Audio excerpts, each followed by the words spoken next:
শুধু আইনগত ব্যবস্থা নয়, সড়কে অনিয়ম দূর করতে সচেতন হতে হবে চালক ও পথচারীকেও। একথা বলেছেন সড়ক পরিবহন ও সেতু মন্ত্রী ওবায়দুল কাদের। ভ্রাম্যমাণ আদালতের অভিযান দেখতে এসে তিনি হুঁশিয়ারি দেন, আইন না মানলে মালিক শ্রমিক কাউকেই ছাড় দেওয়া হবে না। শিক্ষার্থীদের সড়ক আন্দোলন, পুলিশের ট্রাফিক সপ্তাহ এবং ভ্রাম্যমাণ আদালতের অভিযান, এত কিছুর পরও শৃঙ্খলা ফিরছে না সড়কে। এখনও রাজধানী দাপিয়ে বেড়াচ্ছে ফিটনেসবিহীন গাড়ি, আছে লাইসেন্সবিহীন চালকও। আপনার ড্রাইভিং লাইসেন্স আছে? না, নাই। ৫-৬ বছর গাড়ি চালান? লাইসেন্স আছে আপনার? জি না। কতদিন ধরে গাড়ি চালান?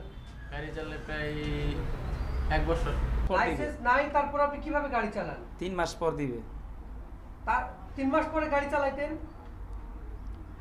আগে নামলেন কেন? হ্যাঁ, এটাই আমার ভুল। নির্বাচনের কারণে বন্ধ থাকলেও আবারও শুরু হলো ভ্রাম্যমাণ আদালতের অভিযান। গাড়ির ফিটনেস ও চালকের লাইসেন্স না থাকা সহ নানা অনিয়মের অভিযোগে শনিবার 3টি ভ্রাম্যমাণ আদালতে মামলা হয় অর্ধশতাধিক। 21টি গাড়ি জব্দ করা হয়, জরিমানা করা হয় 1 লাখ এবং 3 চালককে কারাদণ্ড দেওয়া হয়। মোবাইল কোডটার ধরনই হলো যে স্পটে যাকে পাওয়া যায়, যেহেতু আমরা ওনাকে স্পটে আমরা পাই না, স্পটে আমরা ড্রাইভারকেই পাই, এই জন্য আমরা মালিকের বিরুদ্ধে মামলা করতে পারি না, আমরা স্পটে ড্রাইভারের বিরুদ্ধে আমরা মামলা করে থাকি।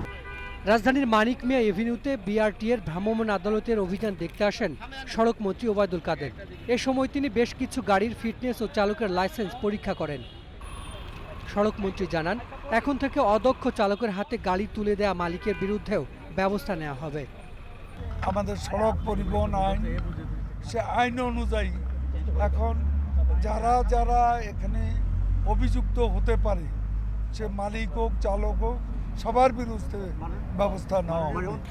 সড়কের শৃঙ্খলা ফেরাতে মালিক, চালক ও পথচারী সবাইকে সচেতন হওয়ার আহ্বান জানান সড়ক মন্ত্রী। যাত্রীদের জন্য অ্যাক্সিডেন্ট হয়, পথচারীর জন্য অ্যাক্সিডেন্ট হয়। Hasan Misbah, independent news, Dhaka.